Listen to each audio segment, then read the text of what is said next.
तापरे मु conscious discuss करथिली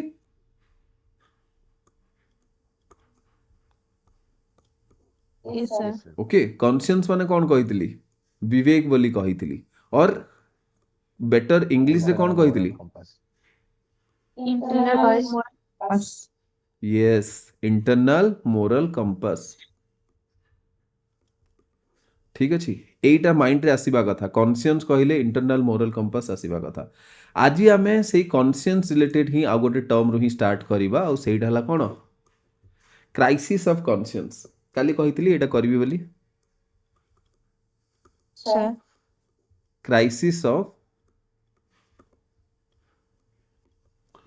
conscious बुझी होची तो क्राइसिस ऑफ कॉन्शियस मीन्स कौन तुमको लगुच एठी किसी गोटे तो गड़बड़ होउची नहले क्राइसिस वर्ड कौन पाई था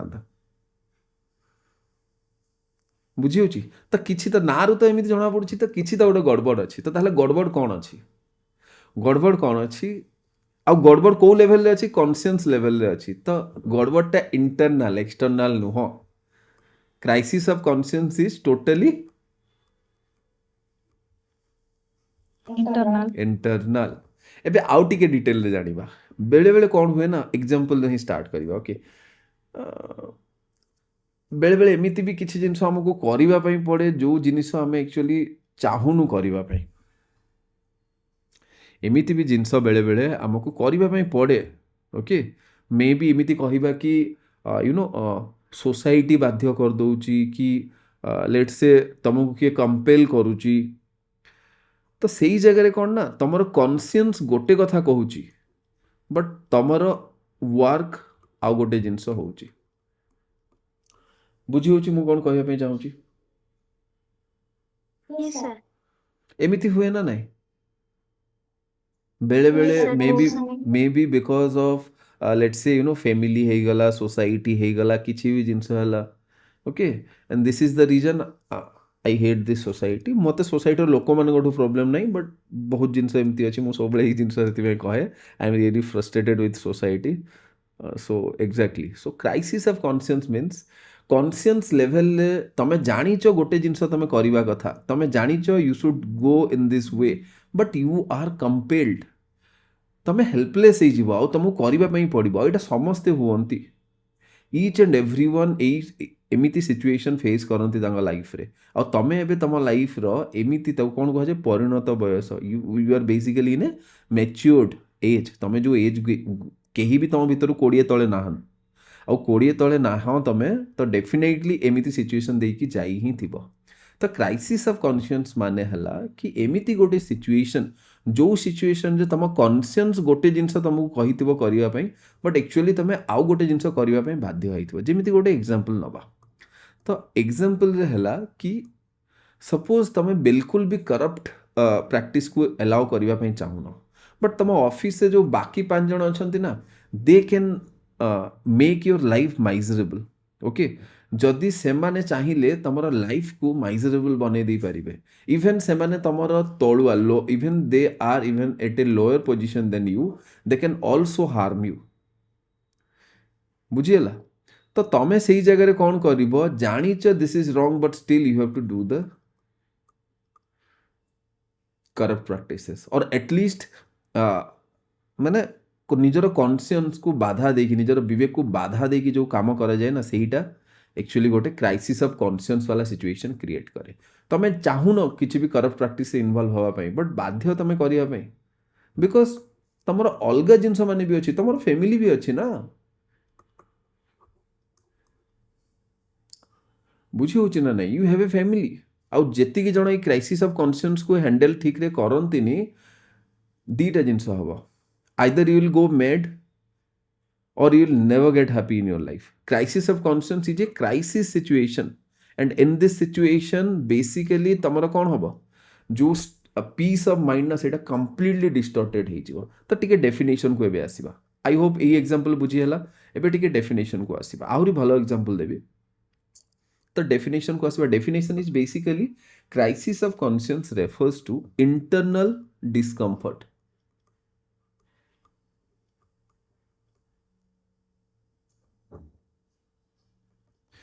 it is an internal discomfort which arises due to contradiction between one's belief and one's action. Okay, internal discomfort due to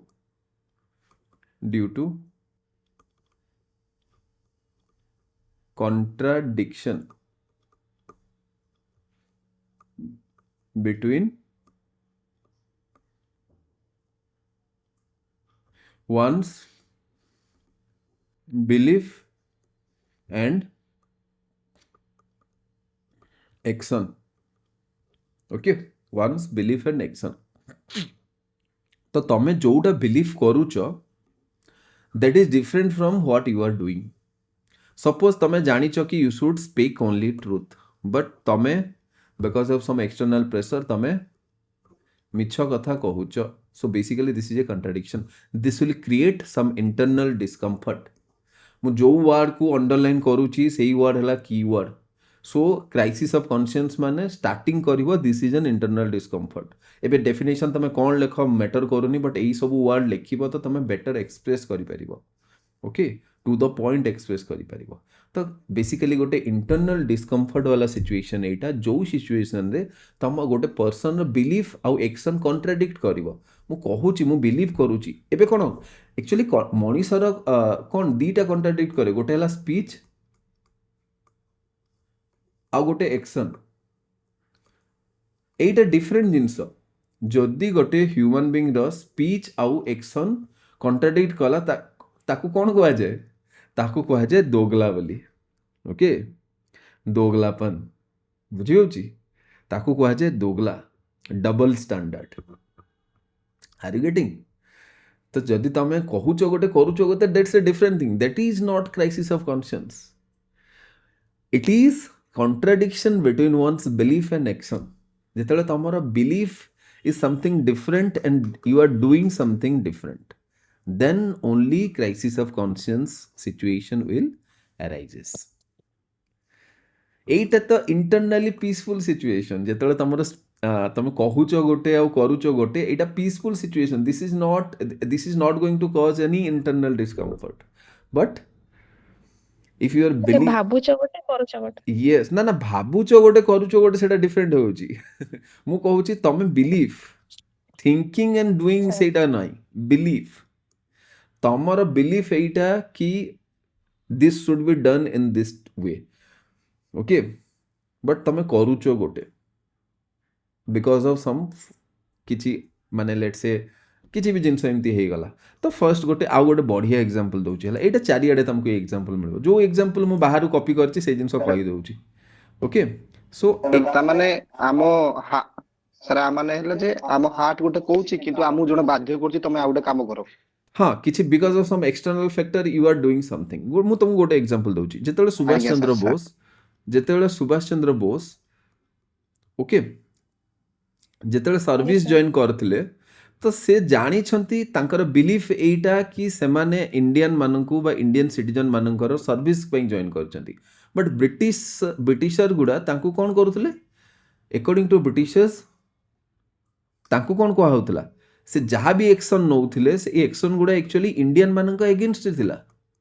Indian ମାନଙ୍କୁ ନିଚା ଦେଖାଇବା ପାଇଁ, ଇଣ୍ଡିଆନ୍ ମାନଙ୍କର ଡେଭଲପମେଣ୍ଟକୁ ଷ୍ଟପ୍ କରିବା ପାଇଁ, ତାଙ୍କ ଉପରେ କ'ଣ ଅତ୍ୟାଚାର କରିବା ପାଇଁ ଏଇସବୁ ଜିନିଷ ଥିଲା ନା. Civil servant, can you imagine?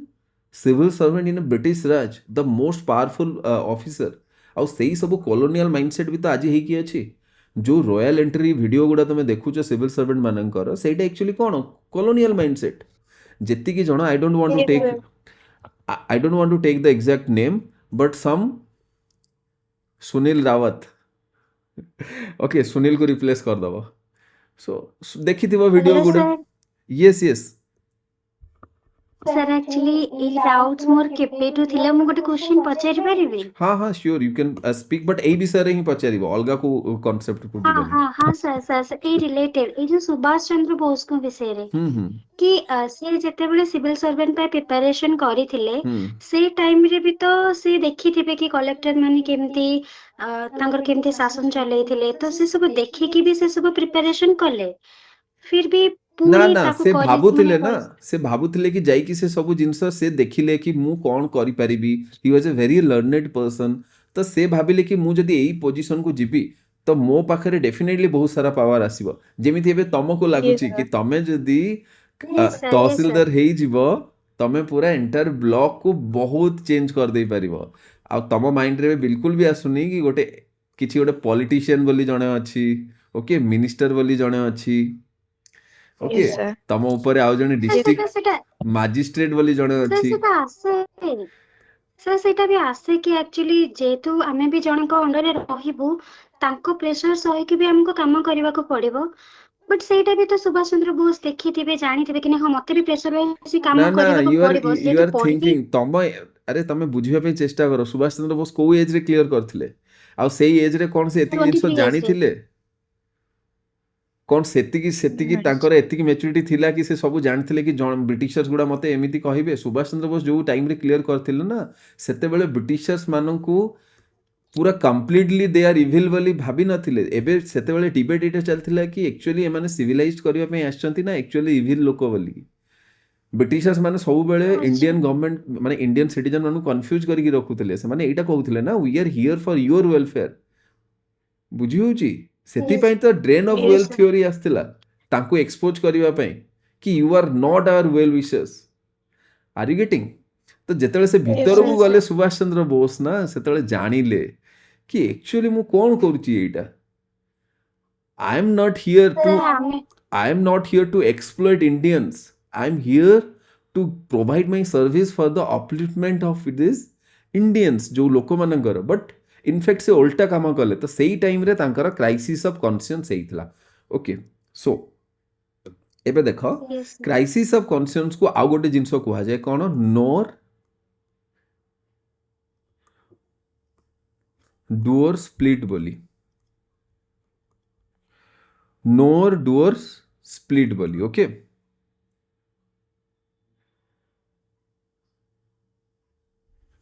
ठीक अच्छी तो क्राइसिस ऑफ कॉन्शियंस को नोर डुअर स्प्लिट बोली कहा जाए अकॉर्डिंग टू दयानंद सरस्वती ठीक अच्छी सो एटा जानी था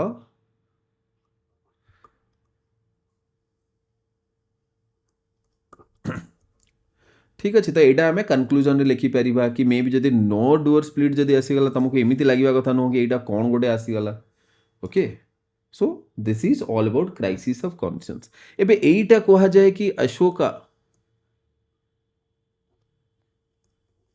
तांको भी क्राइसिस ऑफ कॉन्शियंस हेइथला जेतेबेले तांकर बिलीव कौन थिला मु कलिंग उपरे माने राजत्व विस्तार करिवि मोर मु चारिआडे मोर पीस ही थिबो बोली ओके बट जेतेबेले से देखिले से कौन करिबा पई आस्थिले और कौन करदेले तो सेतेबेले अशोकांकर भी कौन हेइथिला क्राइसिस ऑफ कॉन्शियंस हेइथिला तांको इंटरनल डिस्कम्फर्ट हेइथिला आर यू गेटिंग ठीक अछि Yes sir. ओके